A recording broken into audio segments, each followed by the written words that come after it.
বাংলাদেশের সাবেক পররাষ্ট্রমন্ত্রী ডক্টর মোমেন তার একটি সাক্ষাৎকার দেখলাম। বেশ হাসি খুশি, প্রাণোচ্ছল এবং অনেকটা আশাবাদী প্রকৃতির মানুষ তিনি। এবং যতদিন তিনি ক্ষমতায় ছিলেন ওরকম নেতিবাচক কোনো বিষয় তার সম্পর্কে শোনা যায়নি।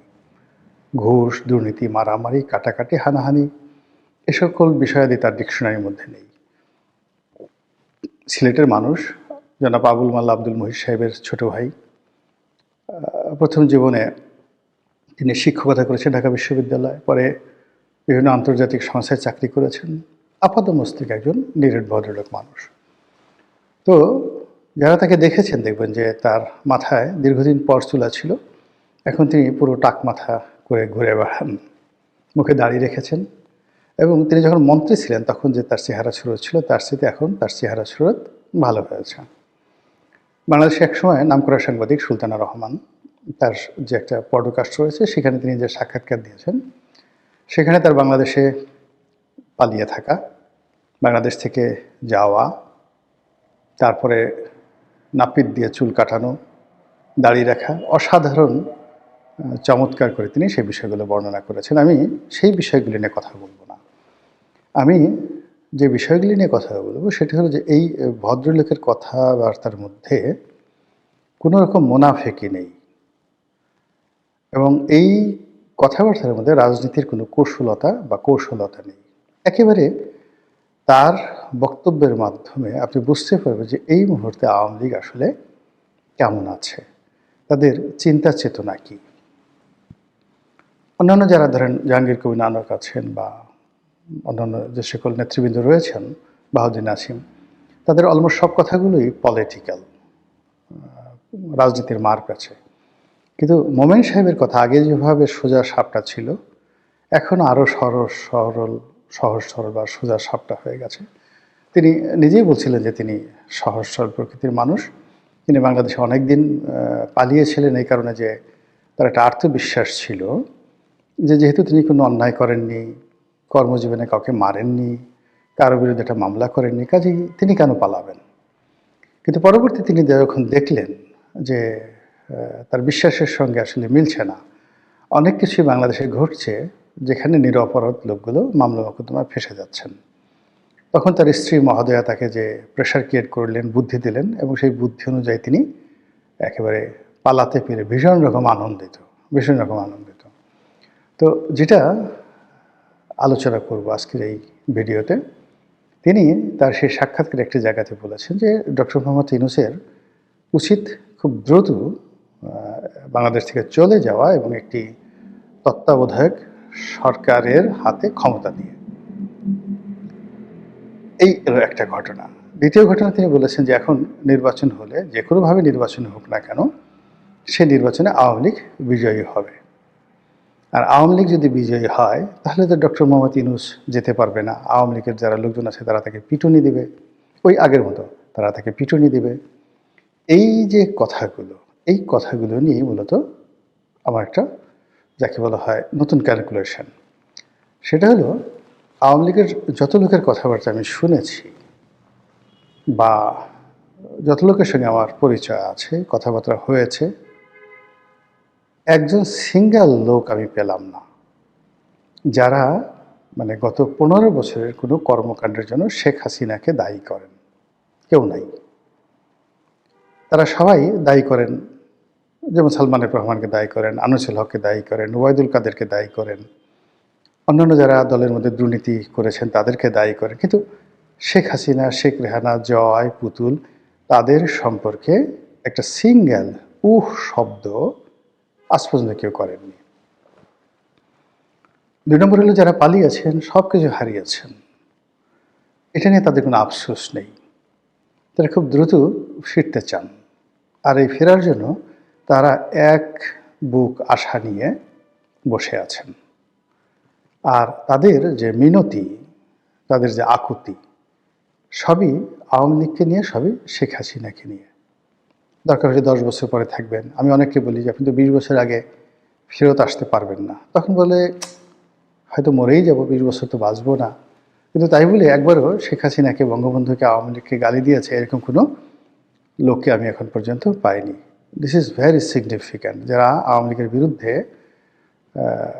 যাকে বলা হয় ন্যারেটিভ দাঁড়া করাতে চাচ্ছেন, যারা আওয়ামী লীগের বিরুদ্ধে রাজনীতি করতে চাচ্ছেন, তাদের জন্য এটা একটা হুঁশিয়ারি শব্দ যে একটা একক নেতৃত্বের প্রতি কোনো রকম গ্রুপিং ছাড়া, কোনো রকম বিকল্প ছাড়া পুরো 35% আওয়ামী লীগের যারা ভোটার আছে তারা তাদের দেহ, মন, মানসিকতা, চিন্তা চেতনা শেখ হাসিনা, শেখ রেহানা, জয়, পুতুল এই পরিবারের উপর তারা নিবদ্ধ করে রেখেছেন, যেটি বিএনপির ক্ষেত্রে হয়নি।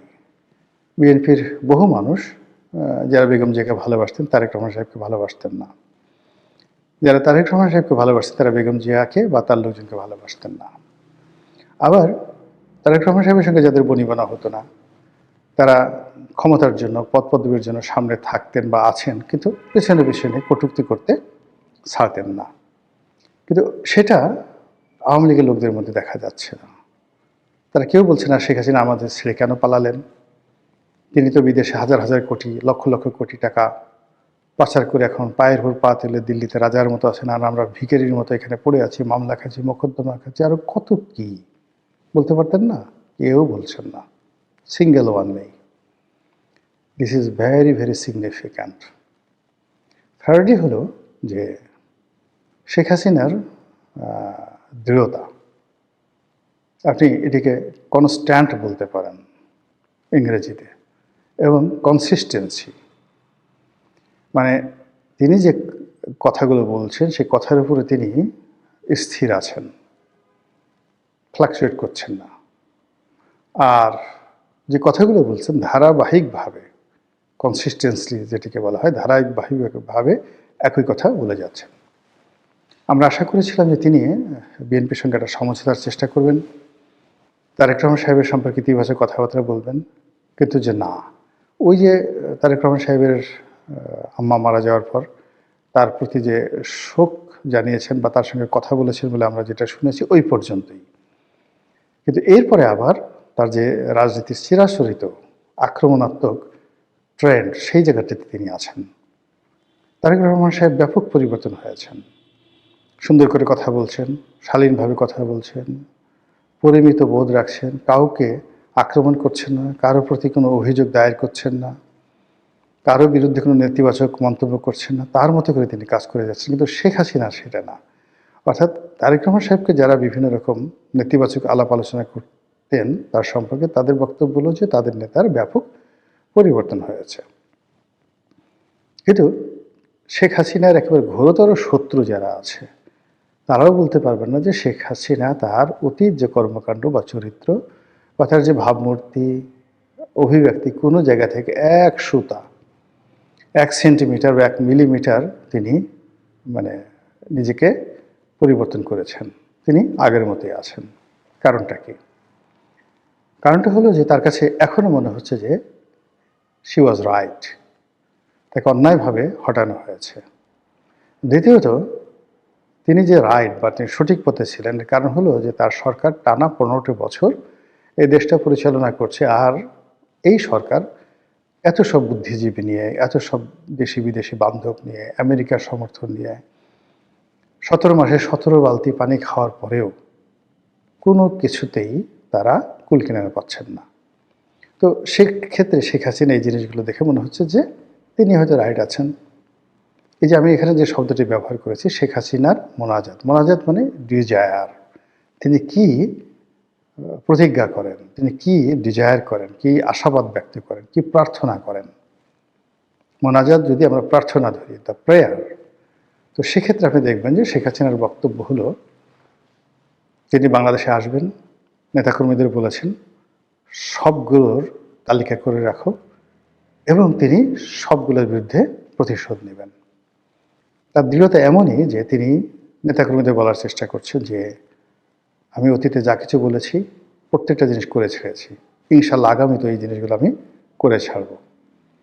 এই কথাগুলো কিন্তু মানে রাজনীতির কথা নয়, বা এই কথাগুলো কথার কথা নয়, বা এই কথাগুলো তার নেতাকর্মীদেরকে উজ্জীবিত করার জন্য নয়। আমার কাছে যেটা মনে হচ্ছে যে শেখ হাসিনা এমনই, প্রথম থেকেই তিনি এইভাবেই আক্রমণাত্মক কথা বলছেন সব সময়। আমি অন্তত 81 সন থেকে তাকে যেভাবে দেখেছি, মানে যখন ঢাকা বিশ্ববিদ্যালয়ে মানে কি বলবো, ছাত্রলীগ ছাত্রদল মারামারি হতো, এই বিষয়গুলো শেখ হাসিনা নিজের হাতে হ্যান্ডেল করতেন। কার আর্মস দরকার, কার অ্যামুনেশন দরকার, কার গুলি দরকার, কার বোমা দরকার, কে কটা মারবে, কে কোন জায়গায় কী করবে, এই পুরো জিনিসগুলো তিনি নিজের হাতে তদারক করতেন। এবং এটা এখন তো ওপেন সিক্রেট হয়ে গেছে। তো সেই জায়গা থেকে তার কোনো বিচ্যুতি হয়নি, তিনি আগের মতোই এরকম কাজগুলো করে যাচ্ছেন। ফলে যতদিন তিনি সুস্থ আছেন, সবল আছেন, এই রাজনীতির ময়দানগুলো সংঘাতপূর্ণ হবে, প্রতিহিংসা আরও বাড়বে এবং কোনো অবস্থাতেই শেখ হাসিনার যারা প্রতিপক্ষ তারা উনি যতদিন আছেন সুস্থ থাকতে পারবেন না। এমনকি আওয়ামী লীগের যে সমস্ত লোকজন রয়েছেন তারাও সুস্থ এবং সুস্থির থাকতে পারবেন না। এ কারণ হলো যে এটা আমি এখন কীভাবে বলবো, ধরুন আওয়ামী লীগের লোকজন শান্তিপূর্ণভাবে একটা মিছিল করলো, তো তারা জানে মিছিল হচ্ছে, শেখ হাসিনা দিল্লি থেকে গোপনে তার 2 জন কর্মীকে বলল মারো বোমা, বোমা মারলো, একটা দুর্ঘটনা ঘটে গেল, মামলা হলো এবং সেই মামলায় ওই আওয়ামী লীগের যারা লোকজন আছে তারা পাইকারি হারে সবাই পড়ে গেল। এবং এই ঘটনা বিএনপির ক্ষেত্রে হয়েছে, হয়তো স্যাবোটাজ করা হয়েছে বা বিএনপি কোনো নেতা করেছেন, কিন্তু মির্জা ফখরুল শুধু একটার পর একটা আসামি হতেই আছেন, মোয়াজ্জেম হোসেন আলাল আসামি হচ্ছেনই, কোথাও কিছু হলেই হাবিবুর নবী খান সোহেল তাকে আসামি করতেই হবে, এরকম একটা ট্রেন্ড চালু হয়ে গিয়েছিল। কিন্তু আসলে যে কে ঘটনাটা ঘটিয়েছে, এটা কি ডিজিএফআই করেছিল, আওয়ামী লীগ করেছিল, ছাত্রলীগ করেছিল, নাকি বিএনপির হাইকমান্ড থেকে কেউ করেছিল, ইট ডাজ নট ম্যাটার। কিন্তু বিএনপির যারা সাধারণ নেতাকর্মী তারা কিন্তু এই অসংখ্য মামলা যে মোকদ্দমায় তারা জড়িয়ে পড়েছেন, তার পিছনে কিছু না কিছু এরকম ঘটনা ছিল যেটাকে আপনি স্যাবোটাজ বলতে পারেন। তো বিএনপির মধ্যে যদি কেউ থাকে বা বিএনপির বিরুদ্ধে কেউ থাকে, বাইরে কেউ থাকে, সেটা ভিন্ন প্রসঙ্গ। কিন্তু আওয়ামী লীগ এই সমস্ত কাজকর্ম করে অনেকটা ডিক্লেয়ার দিয়ে, এবং শেখ হাসিনা নিজে। তো কাজেই সামনে যে রাজনীতিগুলো আসছে সেই রাজনীতিতে কতটা প্রতিহিংসা হতে পারে, সেই রাজনীতিতে কতটা যাকে বলা হয় অবিশ্বাস, অনাস্থা থাকতে পারে, আশা করি আপনারা বুঝতে পেরেছেন।